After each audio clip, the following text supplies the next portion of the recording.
Assalamualaikum warahmatullahi wabarakatuh. Sugeng pepanggihan kalih kula malih Ferry Haryanto wonten ing channel Piwulan Jawa. Wonten ing pepanggihan menika kula nyuwun izin badhe ngandharaken sekedhik kawruh sapala bab aksara Jawa. Ingkang badhe kula andharaken yaiku jenise aksara Jawa lan miguna utawa kagunaanipun kangge menapa. Dipun pirsani sesarengan. Ingkang angka sepisan yaiku aksara legena.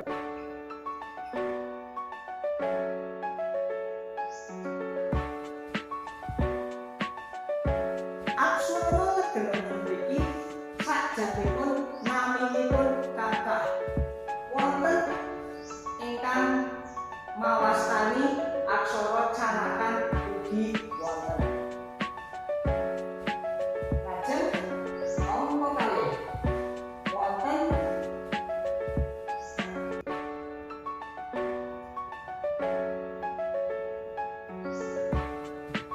angka kalih wonten jenis aksara pasangan. Ingkang nomor 3 yaiku aksara sandangan. Angka sekawan wonten aksara reken. Angka gangsalipun yaiku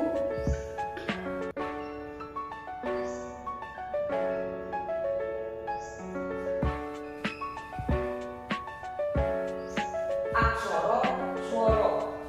Lajeng ingkang jenisipun angka 6 wonten ten mriki aksara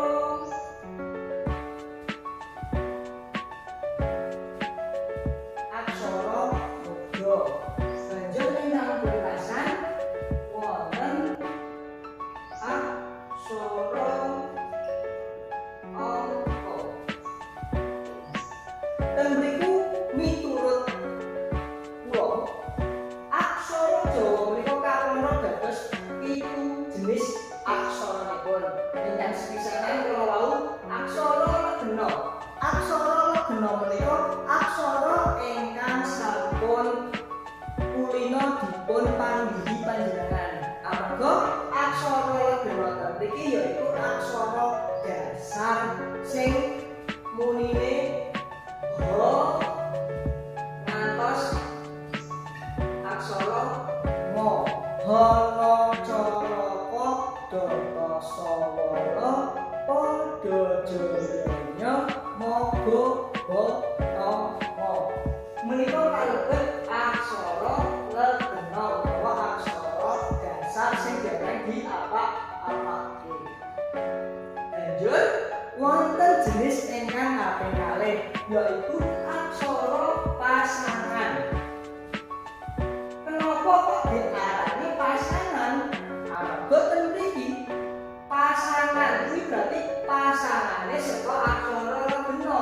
Kanggone apa? Kanggo masani aksara menika. Cacahipun sami. Dados menawi keginakaanipun ten tengah-tengah kalimat utawa ten tengah-tengah tetembungan menika kan boten kenging ora oleh dipangkon. Dadose kanggo aksara pasangan fungsine kanggo apa? Gantos menika. Lajeng ingkang jenis angka 3 yaiku aksara sandangan. Aksara sandangan fungsinipun utawa tugasipun ten mriki yaiku apa? Maringi werna-werna muni.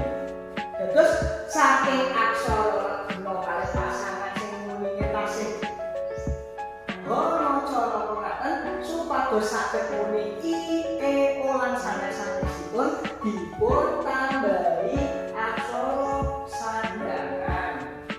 Menika kagunanipun. Lajeng kangge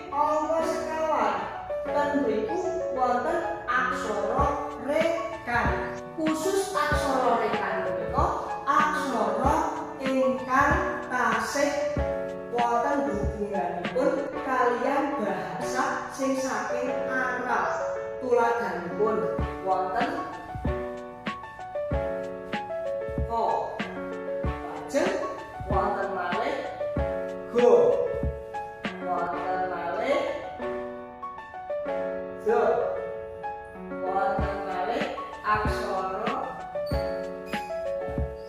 fa, f, lajeng malih aksara z. Terus aksara menika biasanipun aksara utawa bahasa sing saking Arab. Lajengipun aksara swara. Teng mriki aksara swara kuwi gunanipun kangge napa? Aksara kangge maringi nulis aksara ingkang tasih bahasa asing utawa bahasa boten lumrah utawa namane tiyang, asmane tiyang, nama tempat lan sanes-sanesipun. Menika aksara swara cacahe wonten gangsal a, i, u, e, o.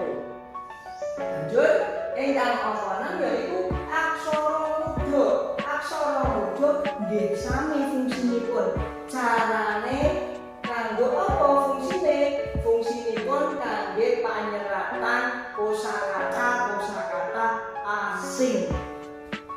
Asing lan boten biasa ten boten dikenake ten bahasa biasa ten saged nama tempat, nama orang lan sanes-sanesipun. Lajeng ingkang pungkasan ingkang kaer wonten aksara angka. Ten mriki sampun cetha. Aksara angka iki berarti gunane kangge napa? Gunane yaiku kanggo nulis angka Jawa. Mekaten pepanggihan dinten menika kawula sakala ingkang saking kula andharaken mbok menawa karepatan kula nyuwun agunging pangapunten. Menika kangge pangenalan nggih, mangke kangge caranipun nyerat wonten ing pepanggihan salajengipun. Matur nuwun. Assalamualaikum warahmatullahi wabarakatuh.